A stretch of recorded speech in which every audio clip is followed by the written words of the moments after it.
débuter cette petite promenade par la langue terminale du glacier d'Argentière qu'on va découvrir d'ici quelques secondes. Toute la masse blanche qui apparaît en face de nous, prise dans les flancs de cette vallée, c'est toute la glace. Il s'agit de la langue terminale du glacier d'Argentière qui s'arrête ici-bas aussi bien l'été que l'hiver. Le glacier s'arrête exactement ici à notre aplomb. Pour la petite histoire, cette langue terminale, en 90, elle s'arrêtait 500 mètres en aval.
De nous, les 70 degrés d'inclinaison du linceul, la pente de glace que vous apercevez face à nous a été skiée et surfée. Alors bien évidemment, le jour où ils l'ont faite, elle était toute en neige et non pas en glace comme c'est le cas là aujourd'hui. Bien évidemment, ils ne l'ont pas godillée, pas plus qu'ils n'ont fait là-dedans de larges courbes. Ils se sont contentés de quelques virages sautés, mais en attendant, ils l'ont quand même bien faite avec les bouts de bois sous les pieds.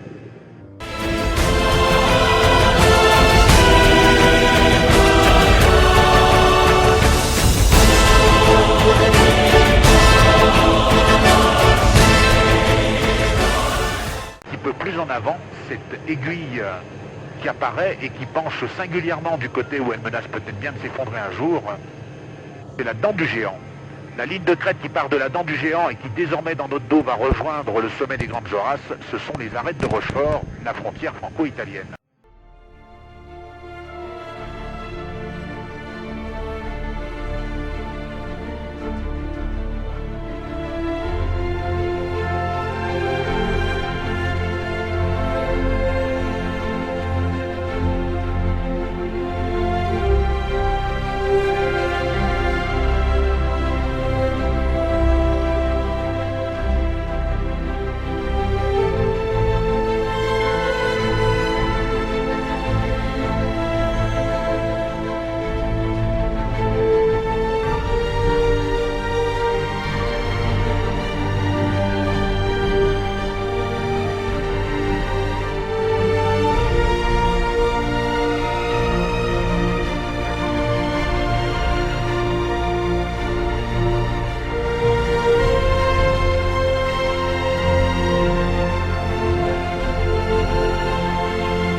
Au pied de l'aiguille du Midi, sur cette île de crête, on aperçoit un gros bâtiment noir. Il s'agit du refuge des Cosmiques, 3613 mètres d'altitude, propriété de la compagnie des guides de Chamonix. Véritable petit hôtel de haute montagne, tant son confort y est grand. C'est un bâtiment pour le compte duquel, il y a presque 20 ans maintenant, j'ai eu le plaisir de monter la quasi-totalité des matériaux nécessaires à sa construction, puisqu'ici en haute montagne, pratiquement tout se fait grâce à l'hélicoptère. Cependant, dans les années 1950, des hélicoptères capables de réaliser des travaux à cette altitude, il n'y en avait pas encore. Il fallait à l'époque, en tant qu'architecte bâtisseur, être ambitieux, visionnaire et probablement aussi un petit peu cinglé pour imaginer installer un jour un téléphérique au sommet de l'aiguille du Midi. C'est désormais chose faite, et quand on voit les tonnes de béton et de ferraille que l'homme a posées sur cette montagne, en dehors de saluer la prouesse humaine, il nous faut bien admettre et reconnaître que la nature est quand même drôlement généreuse.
Maintenant au pied de la chute de Sérac du glacier d'Argentière, une muraille de roc et de glace d'un peu plus de 200 mètres de haut, le résultat de ce que le glacier est en permanence en mouvement. Retour à la case départ, un petit peu la méthode guerre des étoiles. L'énorme avantage en descendant dans cette gorge, tout comme nous l'avons fait pour le décollage, c'est qu'on entend l'hélicoptère que lorsqu'il en sort, ce qui est non négligeable pour le voisinage. On aborde ce prochain virage à un peu plus de 220 km/h, mais rassurez-vous, on a de bons pneus, on tient bien le pavé. Allez, hop, voilà qui est fait. Un dernier petit coup de frein à main pour un dérapage qu'on espère contrôler, et c'est le retour au point de posée en espérant que cette petite promenade vous aura plu.